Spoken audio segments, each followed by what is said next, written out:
So first off, I'm going to go to the data center, and for an existing data connector, I'm going to click the new data store button. So the first screen which I get is the getting data screen. So first off, I'm going to give this data store a particular name. So here I am naming this as hiring cube detail, and in the query we can input all the dimensions, measures and the time fields which we wish to see in our business story. So moving on, I'm clicking on the next. So the next screen which I get is the data type definition screen.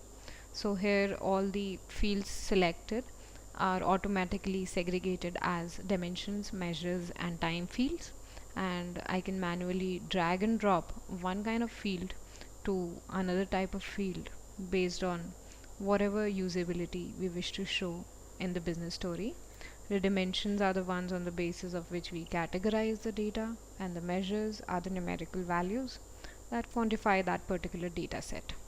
So once I'm satisfied with the dimensions and measures, I'm going to go ahead, and for now I'm going to just go to the sixth screen, which is the schedule data refresh screen. So here I can change the schedule configuration of this particular data store daily, weekly, monthly or yearly according to my need and requirement. So once I am satisfied with that, I can also click on the refresh now option to refresh that data store immediately.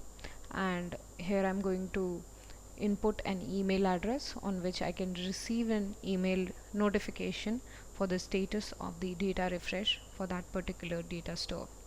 So clicking on this particular I button, I can get the data store notification. So I get the refresh process started status over here. Alternatively, I'm going to go to the admin tab and go to the schedule monitoring to monitor the schedule of this particular data store.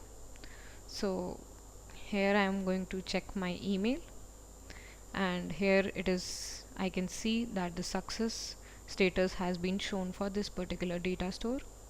So I can go back to the data center, select that particular data store, and once I click the I button, it's going to show loaded data saved successfully. This means a data refresh has been successfully happened. I can even share this particular data store with other users.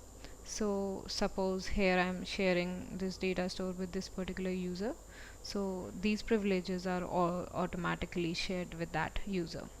I can edit that particular data store later on after saving it if I wish to change some of its properties, and again refresh that to get the new edited data store.